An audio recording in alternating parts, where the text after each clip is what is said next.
વર્ષ 2024માં આપણા ખેતી પાકો પૈકી મુખ્ય શિયાળુ પાક ઘઉંને લઈને કેવું બજાર રહેશે, કેવી એની જરૂરિયાત છે, કેટલું એનું ઉત્પાદન છે, કેવી આંતરરાષ્ટ્રીય હલચલ છે ઘઉંના પાકને લઈને, એના ઉપર આપણે એક વિડીયો 2 દિવસ પહેલા તો બનાવ્યો, પણ ઘઉંના પાક પરની વિશેષ જાણકારીઓ જે બજાર તરફથી આવી રહી છે એ જાણકારીઓને ધ્યાનમાં લઈને એવું લાગે છે કે ફરી એક વખત આપણે સૌ ખેડૂતોએ આ મુદ્દે ચર્ચા કરવી જોઈએ અને કેટલીક જરૂરી જાણકારી આપણે મેળવવી જોઈએ, કારણ કે આપણે ત્યાં પકવેલા ઘઉં છે, આપણે ઘઉં પકવી અને એને ખાવા માટે પણ વાપરવાના છે, આપણા નજીકના સગા સંબંધીઓને આપવાના પણ છે અને ઉપરાંત માર્કેટમાં આપણે આપણો માલ વેચવાનો પણ છે. તો દેશની જરૂરિયાત કેટલી છે, બજારમાં ખરેખર માલ કેટલો છે અને ભાવની એવરેજ સ્થિતિ શું રહે છે એના વિશે આપણે ચર્ચા કરવી ખૂબ જરૂરી બની જાય છે મિત્રો. તો આજે ફરી એક વખત કેટલીક વિશેષ માહિતીઓ સાથે આપણે આ વિડીયોમાં આપણા ઘઉંના ભાવ, ઘઉંનું ઉત્પાદન અને બજારની સ્થિતિને ધ્યાનમાં લઈ અને કેટલીક ચર્ચાઓ કરશું મિત્રો. તો આ વિડીયોમાં આપ સૌ બન્યા રહેજો. નમસ્કાર ખેડૂત મિત્રો, જય કિસાન, જય ભારત. ખેડૂત મિત્રો, ઘઉં એ આપણા શિયાળુ ઉત્પાદનનો સૌથી મોટો પાક છે અને ખાદ્યાન્નમાં સૌથી મોટી જરૂરિયાત ઘઉંની હોય છે, આપણે માટે પણ અને સમાજના બાકીના વર્ગ માટે પણ. અને તેથી ઘઉં ઉપર આપણે 2 દિવસ પહેલા જે ચર્ચા કરી એ ચર્ચા પછી પણ કેટલીક નવી બાબતો જે આપણી જાણ પર આવી હોય એ જાણ પર આવેલી બાબતોને ધ્યાનમાં લઈને આજે ફરી એક વખત ઘઉં પર આપણે ચર્ચા આ વિડીયોમાં કરીએ છીએ મિત્રો. સૌથી પહેલા આપણે એ સમજવું પડશે કે આપણી ઘઉંની રાષ્ટ્રીય જરૂરિયાત કેટલી, બીજા ક્રમે આપણું ઘઉંનું રાષ્ટ્રીય ઉત્પાદન કેટલું, ત્રીજા ક્રમે ક્વોલિટીની પરિસ્થિતિ આ વર્ષમાં એટલે કે 2024માં શું છે, અને ચોથા ક્રમે સરકાર કેટલી ખરીદી કરવાની છે, તદ ઉપરાંત આયાત કે નિકાસ આ મુદ્દે સરકારને કેવા નિર્ણયો કરવા પડશે, અગર તો કેવા નિર્ણયો કરવા તરફ સરકાર જઈ રહી છે. તો સૌથી પહેલા આપણે ઘઉંના ઉત્પાદનની વાત કરીએ તો એવરેજ છેલ્લા 3 થી 4 વર્ષ દરમિયાન આપણે ત્યાં લગભગ 10.5 થી 11 કરોડ ટન ઘઉંનું ઉત્પાદન આપણા દેશમાં થઈ રહ્યું છે. 10.5 થી 11 ટન ઘઉંનું ઉત્પાદન જ્યારે થાય છે ત્યારે સવાલ એ છે કે આપણી જરૂરિયાત કેટલી છે. તો જરૂરિયાતનો જે મુદ્દો છે એ લગભગ એની સાથે નજીકમાં છે. 10 થી 10.5 કરોડ ટનની આપણા દેશની સ્થાનિક ઘઉંની વાર્ષિક જરૂરિયાત હોય છે. 10 કરોડ કે 10.5 કરોડ ટન જેટલા ઘઉં આપણે ભારત દેશના નાગરિકો દર વર્ષે ખાવામાં વાપરીએ છીએ. જ્યારે ઉત્પાદન થોડું વધારે હોય, 25-50 લાખ ટનનું કે 1 કરોડ ટનનું ઉત્પાદન છેલ્લા 4-5 વર્ષ દરમિયાન ક્યારેક વધારે થયું, તો એને માટે નિકાસના રસ્તેથી એનો નિકાલ આપણે કરતા હોઈએ છીએ. પણ જ્યારે નિકાસના રસ્તેથી નિકાલ કરવાના કારણોસર ભાવમાં 25-50 રૂપિયાનો વધારો થવાના સંજોગો જો ઊભા થાય તો સરકાર એટલી બધી ડરી જાય છે મોંઘવારીના નામથી કે ખેડૂતની પરિસ્થિતિ શું થશે એનો વિચાર કર્યા વિના સરકાર આંતરરાષ્ટ્રીય બજારમાં ભારતના ઘઉંને પહોંચાડવાની સામે પ્રતિબંધ મૂકી દેતી હોય છે, જેનો અનુભવ આપણને ગયા વર્ષે એટલે કે 2023માં બહુ નજીકથી થયો. આપણને ઘઉંના 700 થી 800 રૂપિયાનો જે ભાવ મળવાના સંજોગો પેદા થયા હતા એ સંજોગો ઉપર સરકારે નિકાસ પ્રતિબંધ લાદી અને પાણી ફેરવી દીધું. પણ એનાથી આપણને નુકસાન થયું, પણ દેશને કોઈ ફાયદો ન થયો, સરકારને પણ કોઈ ફાયદો ન થયો. કેવી રીતે ન થયો એને આપણે સમજવું છે. ગયા વર્ષે ઘઉંના ઉત્પાદનના ધોરણે જે ખેડૂતોએ વાવેતર કર્યું હતું અને ભાવના હિસાબથી જે અપેક્ષા ખેડૂતોની હતી એ અપેક્ષા પૂરી ન થવાના કારણે અને છેલ્લા સંજોગોમાં સરકાર તરફથી ઘઉંની નિકાસ પર પ્રતિબંધ આવવાના કારણે ખૂબ બધા વિસ્તારના ખેડૂતોએ જ્યાં બીજો માલ પકવવાની ગુંજાઈશ હતી, જ્યાં બીજું વાવેતર કરવાની શક્યતા હતી, એ વિસ્તારના ખેડૂતોએ ઘઉંનું વાવેતર કરવાનું આ વર્ષમાં ટાળ્યું. એટલા માટે ટાળ્યું કે ખેડૂતોને એક વાત સમજાઈ ગઈ કે સ્થાનિક બજારમાં માલની જેટલી જરૂરિયાત હશે એટલા જ માલના પૈસા સારા આવશે. વધારે ઉત્પાદન થશે તો સરકાર નિકાસ પર રાતોરાત પ્રતિબંધ મૂકી અને આપણા હાથમાં 5 રૂપિયા પણ વધારે નહીં આવવા દે. અને એટલે જે ખેડૂતોની પાસે બીજું વાવેતર કરવાની શક્યતાઓ હતી એવા ખેડૂતોએ ઘઉંનું વાવેતર કાપી નાખ્યું. એની જગ્યાએ બીજી ચીજોનું વાવેતર ખેડૂતોએ કર્યું. પરિણામ એ આવ્યું કે આ વર્ષમાં એટલે કે આ 2024ની અત્યારની જે સિઝન ચાલે છે, માર્ચ મહિનો એટલે ઘઉંનો પાક ખેડૂતના ઘર સુધી અને બજાર સુધી આવવાનો મહિનો આપણે ત્યાં ભારતમાં છે. અને વેપારીઓ જે આંકડા આપી રહ્યા છે, અલબત્ત સરકાર તો બહુ સારા આંકડા આપી રહી છે કે ખૂબ મોટું ઉત્પાદન છે, 11 કરોડ ટનથી પણ વધારે ઉત્પાદન ઘઉંનું આ વર્ષે દેશમાં થવાનું છે. પણ વેપારી સંગઠનો જે છે, અનાજના વેપારી સંગઠનો, એમનો જે અંદાજ છે અને એમનો અંદાજ હંમેશા પાકો અને સાચો હોય છે. એમની પાસે એમના સોર્સિસ પણ બહુ સારા હોય છે અંદાજો તૈયાર કરવા માટેના. અને અંદાજો તૈયાર કરવા માટેના એમના જે સોર્સિસ હોય છે એ સોર્સિસના આધારે વેપારીઓ દ્વારા જે બજાર સંશોધન થયું છે એ બજાર સંશોધનનો આંકડો એવું બતાવે છે કે કમસે કમ એટલે કે ઓછામાં ઓછું આપણા દેશમાં આ વર્ષે 1 કરોડ ટન ઘઉંનું ઉત્પાદન ઘટવાની સંભાવના છે.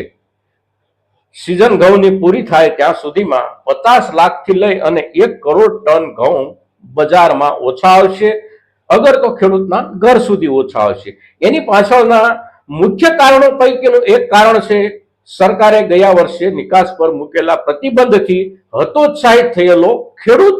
અને બીજું કારણ છે ઉત્તર પ્રદેશ, મધ્યપ્રદેશ, પંજાબ, હરિયાણા, આ ખૂબ મોટા પાયે ઘઉં પકવતા વિસ્તારોમાં આ વર્ષમાં છેલ્લા સંજોગોમાં વરસાદ એટલે કે કમોસમી વરસાદ અને કમોસમી વરસાદ દરમિયાન વાવાઝોડા, જાતના નાના પોઈન્ટ પર જે વાવાઝોડાઓએ હુમલા કર્યા અને જે વરસાદ ઘઉંના અંતિમ તબક્કામાં ઘઉંના છોડને વરસાદનો સામનો કરવો પડ્યો, એના કારણે પાકમાં ઘટ આવવાની છે અને એ જે ઘટ આવવાની છે એની અસર બજાર પર થવાની છે. હવે જ્યારે જરૂરિયાત આપણી 10 કરોડ ટનથી વધારે છે અને ઉત્પાદન પણ 10 કરોડ આસપાસ રહેવાનું હોય ત્યારે ભાવમાં ઘટ પડવાની કોઈ શક્યતા નથી. આ વર્ષે આપણે જે કોઈ ખેડૂતે ઘઉં પકવ્યા છે, અત્યારે આપણે પાકેલા ઘઉંનો આંતરિક વેપાર જે કરી રહ્યા છીએ, આપણા પરિચિત લોકોને આપણે વેચતા હોઈએ, આપણા નજીકના માણસોને વેચતા હોઈએ, આપણા પોતાના ગામમાં વેચતા હોઈએ કે નજીકના વેપારીઓને વેચતા હોય, તો સારી ક્વોલિટીના ઘઉં અત્યારે આપણે 600 થી 650 રૂપિયા સુધી આપણે વેચીએ છીએ. અને આ ભાવ છે એ બન્યો જ રહેવાનો છે મિત્રો. બજાર, ભારતના ઘઉંનું બજાર આ વર્ષમાં 600 રૂપિયાની અંદર સારી ક્વોલિટીના ઘઉંની જ્યારે આપણે વાત કરીએ છીએ ત્યારે 600 રૂપિયાની અંદર ભાવ થવાની શક્યતા નથી. સિઝન પૂરી થયા પછી 100 રૂપિયા, 125 રૂપિયા કે 150 રૂપિયાની વૃદ્ધિ થવાની તમામ શક્યતાઓ છે. સરકારે એમએસપી થી જે ખરીદી કરવાનું નક્કી કર્યું છે, એ ખરીદી સરકારે જે પ્રોક્યુરમેન્ટ કરવાનું છે અને એનો જે પ્રોક્યુરમેન્ટનો જથ્થો છે એ સરકારે 1 કરોડ ને 20 લાખ ટનનો એનો ટાર્ગેટ નક્કી કર્યો છે. હવે 1 કરોડ ને 20 લાખ ટનનો ટાર્ગેટ સરકારે જે નક્કી કર્યો છે એ ટાર્ગેટ માટે સરકારની જરૂરિયાત છે. સરકારે પીડીએસ સિસ્ટમમાં ઘઉં આપવાના છે. પીડીએસ સિસ્ટમ એટલે કે આપણે રેશનમાં જે 5 કિલો અનાજ 80 કરોડ લોકોને આપતી હોવાની સરકાર જે દાવો કરે છે, એ દાવો જાળવી રાખવા માટે સરકારે પોતાના ગોડાઉનમાં ઘઉં ભરવા પડશે. તદ ઉપરાંત સરકારની બાકીની પણ જે કોઈ વ્યવસ્થાઓ, સરકારી તંત્રની જુદી જુદી જરૂરિયાતો અને એ ઉપરાંત જે વ્યવસ્થાઓ ચાલે છે, માની લો કે મધ્યાહન ભોજનની યોજના ચાલતી હોય, ત્યારબાદ ભારત આટાની જે યોજના છે એ ચાલતી હોય, આ બધા માર્ગો જે છે, સોર્સિસ જે છે, સરકાર તરફથી લોકો સુધી ઘઉં કે ઘઉંનો આટો પહોંચાડવા માટેના એની જરૂરિયાત માટે સરકારે 1,20,00,000 ટન ઘઉંની ખરીદી કરવાનું આ વર્ષમાં નક્કી કર્યું છે. પણ છેલ્લા 15 દિવસથી જે મુખ્ય ઉત્પાદક મથકો છે, જેમ કે મધ્યપ્રદેશ હોય, રાજસ્થાન હોય, ઉત્તર પ્રદેશ, પંજાબ કે હરિયાણા, આ વિસ્તારના ખેડૂતો સરકારને ઘઉં નથી વેચી રહ્યા. અને સરકારને ઘઉં નથી વેચી રહ્યા એનું કારણ છે સરકારનો ભાવ. સરકારે જે આ વર્ષે એમએસપી નક્કી કરી છે એ એમએસપી છે 455 રૂપિયા એક મણ ઘઉંના. આપણે મણમાં વાત કરીએ છીએ. સરકાર 100 કિલોમાં એટલે કે 1 ક્વિન્ટલમાં ભાવ આપતી હોય છે અને સરકારે 1 ક્વિન્ટલમાં જે ભાવ નક્કી કર્યો છે એ છે 2275 રૂપિયા. અને 2275 રૂપિયા 1 ક્વિન્ટલનો ભાવ છે ત્યારે એક મણના 455 રૂપિયા બને છે. હવે જે એમએસપી છે એ કેન્દ્ર સરકાર નક્કી કરે છે, પણ એના પર સ્થાનિક રાજ્ય સરકારો કોઈ પણ માલ પર કેટલાક ટકા અગર તો કેટલીક રકમ બોનસ તરીકે ખેડૂતોને આપવાની જાહેરાત કરી શકે છે. તો રાજસ્થાન સરકાર છે એને 125 રૂપિયા 1 ક્વિન્ટલે બોનસ આપવાની જાહેરાત કરી છે. એટલે કે એક મણ ઘઉં પર સરકાર 25 રૂપિયા બોનસ આપશે. એટલે 455 વત્તા 25 એટલે 480 રૂપિયાનો ભાવ સરકાર રાજસ્થાનની સરકાર આપશે. એવી રીતે મધ્યપ્રદેશની સરકારે પણ પોતાના તરફથી બોનસ જાહેર કર્યું છે. હરિયાણા અને ઉત્તર પ્રદેશની સરકારોએ પણ પોતપોતાના તરફથી બોનસ જાહેર કર્યા છે. પણ એ જાહેર કરેલા બોનસ પછી સરકારની મૂળ એમએસપી અને જાહેર કરાયેલા બોનસ આ બધું મળી અને 500 રૂપિયા આસપાસ ભાવ બનતો નથી ઘઉંનો. અને સરકાર જે ક્વોલિટી માંગે છે ખેડૂતોની પાસેથી એમએસપી પર ખરીદવા માટે, એ ક્વોલિટી હાયર ક્વોલિટી હોય છે. એટલી બધી હાયર ક્વોલિટી હોય છે કે મોટા ભાગના ખેડૂતોના ખેતરમાં પાકેલા ઘઉં ત્યાં સુધી માન્ય થતા નથી. થોડો ફેરફાર કોઈને કોઈ પાકમાં રહી જતો હોય છે અને એ થોડાક ફેરફાર પર પણ સરકાર ખરીદી નથી કરતી. હા, એક વાત અલગ છે કે સારામાં સારી ક્વોલિટીનો ખરીદેલો માલ સરકાર પોતાના ગોડાઉનમાં નાખ્યા પછી પીડીએસ સિસ્ટમમાં કે મધ્યાહન ભોજન યોજનામાં જે માલ આવે છે એ માલ એ ક્વોલિટીનો ક્યારેય હોતો નથી. ક્વોલિટી ક્યાં બદલાઈ જાય છે એ આપણને ખબર નથી, પણ આપણી પાસેથી સરકાર જે ક્વોલિટી ખરીદે છે એ ક્વોલિટી ક્યારેય પણ ન તો રેશનમાં આવે છે કે ન મધ્યાહન ભોજન યોજનાઓમાં આવતી હોય છે. ક્વોલિટી બદલાઈ જાય છે વચ્ચેથી. આ આપણું તંત્ર હોય છે. પણ સરકાર જયારે ખરીદે છે ત્યારે તો ઉચ્ચતમ ક્વોલિટી જ ખરીદે છે. અને બજારમાં અત્યારે ઉચ્ચતમ ક્વોલિટીનો જે કોઈ માલ છે એ માર્કેટ યાર્ડમાં પણ 600 રૂપિયાથી 625 રૂપિયા સુધીના ભાવથી વેચાઈ રહ્યો છે. એટલે ખેડૂતો પાસે જે સારો માલ છે એ માલ સરકાર સુધી પહોંચતો નથી. ત્રીજા ચોથા ક્રમનો જે માલ ખેડૂત પાસે પાક્યો હોય તો એનો ભાવ 500 રૂપિયા આસપાસ બજારમાં જયારે મળતો હોય ત્યારે ખેડૂતને સ્વાભાવિક એમ થાય કે આપણે સરકારને એમએસપી પર માલ આપીએ, પણ એ માલ સરકારને ચાલતો નથી. પણ માર્કેટમાં તો એના 500 થી વધારે રૂપિયા આજે પણ આવે છે. 525 રૂપિયા જેટલી એવરેજ ત્રીજા ક્રમના માલની પણ આ વર્ષમાં ઘઉંની ક્વોલિટીમાં બજારમાં ઉપલબ્ધ છે. અને એનું કારણ છે ઘઉંના ઉત્પાદનમાં જરૂરિયાતના પ્રમાણમાં કોઈ વધારો નથી થયો. થોડી ઘણી ઘટ બેઠી છે. 50 લાખ ટનની બેઠી હોય, 75 લાખ ટનની બેઠી હોય કે 1 કરોડ ટનની બેઠી હોય, પણ ઘટ બેઠી છે. અને જે ઘટ છે એ ઘટ એની અસર બજાર ઉપર અવશ્ય થવાની છે મિત્રો. હવે એમએસપી પર જ્યારે સરકારને માલ પૂરો નથી મળતો અને માર્કેટ માલ ખાઈ જાય છે ખેડૂતોનો, ત્યારે ખેડૂત તરીકે આપણે એક ચિંતામાંથી બહાર આવી જવાની જરૂર છે આ વર્ષમાં કે ઘઉંના ભાવમાં ઘટાડો થવાની કોઈ શક્યતા નથી. કેટલો વધારો થશે, કેવો વધારો થશે એ સંજોગો પર આધાર છે. હા, સરકાર આયાત કરવાનો નિર્ણય કરે કોઈ સંજોગોમાં, કારણ કે સરકાર હંમેશા એવું કરતી હોય છે કે આપણી પાસે પાકેલો માલ છે એ વધારે પૈસા આપી અને ખરીદવાના સંજોગો સરકારની સામે ઉભા થાય તો સરકાર આપણને વધારે પૈસા નથી આપતી, એનો જ માલ વિદેશમાંથી 1.5 પૈસામાં આયાત કરી અને સરકાર એનું નુકસાન ભોગવી લે છે. પણ દેશના ખેડૂતોને 5 રૂપિયા પણ વધારે આપવા સરકાર તૈયાર નથી થતી. આ આપણા અનુભવો છે. પછી એ સોયાબીનની આયાત કરવાની વાત હોય, પામોલીનની આયાત કરવાની વાત હોય, ઘઉંની આયાત કરવાની વાત હોય, તુવેર દાળ, મગ, મઠ, અડદ, ચણા, કોઈ પણ ચીજ જ્યારે સરકાર આયાત કરે છે ત્યારે ભારતના ખેડૂત પાસેથી જે ભાવમાં સરકાર ખરીદતી હોય છે એના કરતા 1.25 કે 1.5 ભાવ આપી અને સરકાર બહારથી માલ ખરીદતી હોય છે. અને એ ખરીદીની સાથે સરકારી તંત્રને ટેબલ નીચે ખૂબ મોટો લાભ થતો હોય છે. અને એ જે લાભ થતો હોય છે એ લાભના માટે આયાત અને નિકાસની નીતિ બનતી હોય છે મિત્રો. આપણા ખેડૂતોના હિતમાં નિકાસ કે આયાતની નીતિ નથી બનતી. વપરાશી વર્ગના હિતમાં પણ આયાત અને નિકાસની નીતિ નથી બનતી હોતી. આટલું આપણે સૌએ યાદ રાખવાનું છે. નંબર 2, આપણે પકવનાર વ્યક્તિઓ છીએ, પકવનાર સમુદાય છીએ, એટલે પાકેલા માલના ભાવની કેટલો વધારે ભાવ આવશે, કેવો વધારે ભાવ આવશે અને આવવો જોઈએ, આવી આપણી અપેક્ષા હોય છે.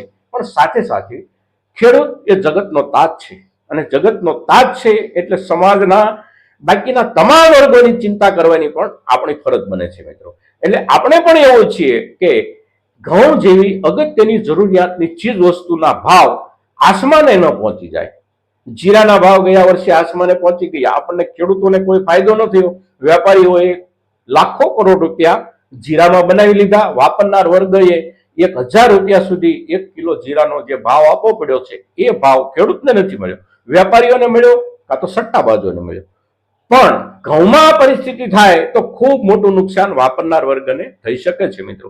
એટલે વાપરનાર વર્ગ જે છે એના હિતમાં પણ એક સલાહ, એક સૂચન કે અત્યારના સંજોગોમાં બજારમાં જે ઘઉં ઉપલબ્ધ છે એમાંથી તમારી જરૂરિયાત પ્રમાણેના વાર્ષિક હિસાબથી ઘઉં ખરીદી લો. તમારી જે જરૂરિયાત છે એ પ્રમાણે અત્યારના ભાવથી ઘઉં ખરીદી લેવા વાપરનાર વર્ગ માટે હિતાવહ છે. આવતા દિવસોમાં ભાવમાં ઘટ થવાની કોઈ શક્યતા નથી. 25 રૂપિયા વધે, 50 રૂપિયા વધે કે 100 રૂપિયા વધે, પણ વધવાની શક્યતા સાથે આજે માર્કેટ ચાલી રહ્યું છે મિત્રો. તો વેચનાર તરીકે આપણે એવા પ્રકારનો નિર્ણય કરવાનો છે અને ખરીદનાર તરીકે પણ ખરીદનાર લોકોએ માર્કેટની આ સ્થિતિના હિસાબે નિર્ણય કરવાનો છે મિત્રો. તો આજનો જે આપણો આ વિડીયો છે એ ઘઉંની બજાર, ઘઉંનું ઉત્પાદન અને ઘઉંની વ્યવસ્થા સાથે જોડાયેલા મુદ્દાઓને લઈને છે. ત્યારે ઘઉંના ઉત્પાદક ખેડૂત તરીકે અને વાપરનાર વર્ગ જે કોઈ આપણી આસપાસ છે આ તમામ લોકો સુધી આપણો આ વિડીયો પહોંચે એવા આપ સૌના તરફથી પ્રયાસો થાય એવી અપેક્ષા સાથે જય કિસાન, જય ભારત.